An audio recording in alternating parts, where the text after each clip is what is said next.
Baik, di sini saya akan mempraktekkan prinsip dasar pemajangan dan standar 5F dalam melakukan pemajangan. Nah, yang pertama, prinsip dasar pemajangan itu ada 4, yang dimana yang pertama, pajangan harus terlihat jelas oleh pelanggan. Jadi, produk yang kita pajang itu harus jelas, mereknya jelas, penataannya juga jelas, harus rapi gitu. Lalu yang kedua ada pajangan harus memudahkan pelanggan untuk memilih barang. Dia harus sesuai struktur. Kalau misalkan Fanta berarti kayak seterusnya Fanta gitu, belakangnya Fanta gitu-gitu. Terus juga sejenis. Terus yang ketiga ada pajangan harus indah dipandang. Jangan sampai produk yang kita pajang ini kayak berantakan, jatuh ke sana jatuh ke sini kayak acak-acakan gitu. Terus yang keempat itu adalah pajangan harus memudahkan pelanggan untuk menjangkau atau mengambil produk. Maksudnya itu jangan terlalu jauh. Misalkan nih Fanta yang seharusnya harus dekat dengan bibir rak itu jauh gitu, jadi kayak susah buat pelanggan tuh menjangkaunya, apalagi kan rak tuh banyak juga yang tinggi ya, jangan sampai terlalu jauh penataannya gitu. Lalu ada standar 5F dalam melakukan pemajangan. Yang pertama itu merek harus terlihat jelas. Nih merek Fanta, minyak kita, French Flag, ini kan jelas nih ya di depan. Jangan sampai penataannya itu samping, belakang, samping lagi atau gimana, pokoknya harus di depan mereknya tuh harus terlihat benar-benar jelas. Ini juga tujuannya tuh agar produk terlihat konsumen dan dengan cepat konsumen tuh mengambil produk yang diinginkan. Misalkan Fanta yang diinginkan berarti kayak oh ini Fanta, langsung diambil kayak gitu.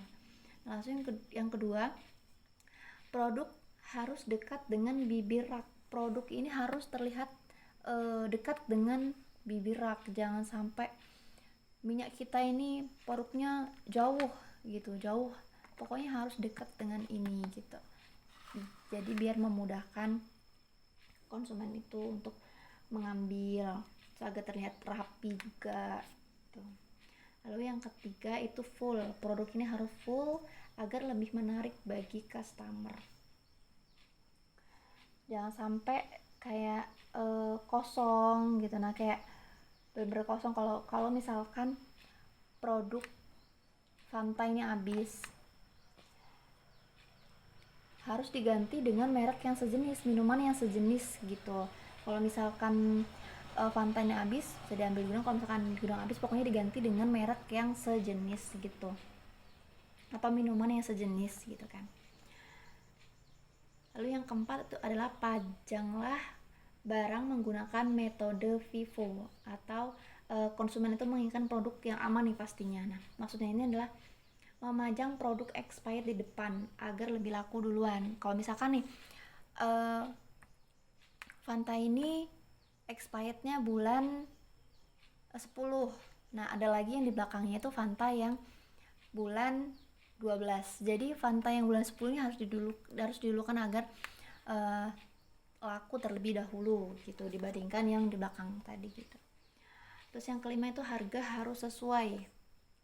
Nah, harga harus sesuai ini dikarenakan konsumen ini menginginkan harga yang sesuai dengan daftar harga atau yang terpasang di rak.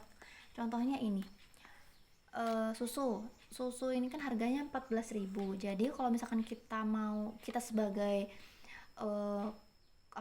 konsumen, kita menginginkan harga sesuai dengan yang di rak. Jangan sampai ketika kita pembayaran itu berbeda dengan harga yang ada di rak gitu. Nah, poin kelima ini, harga harus sesuai itu yang penting ada 2 poin yang dimana harga ini harus ada label harga gitu, harus ada label harga di setiap merek. Nah, lalu yang kedua itu harga harus sesuai dengan harus sesuai dengan harga rak label yang di rak ini harus sesuai dengan harga yang ketika kita ingin pembayaran di kasir. Jangan sampai berbeda, nanti di raknya beda, di kasir beda, kan gimana gitu. Pokoknya harus sesuai gitu. Nah, mungkin hanya itu saja yang dapat saya sampaikan. Terima kasih.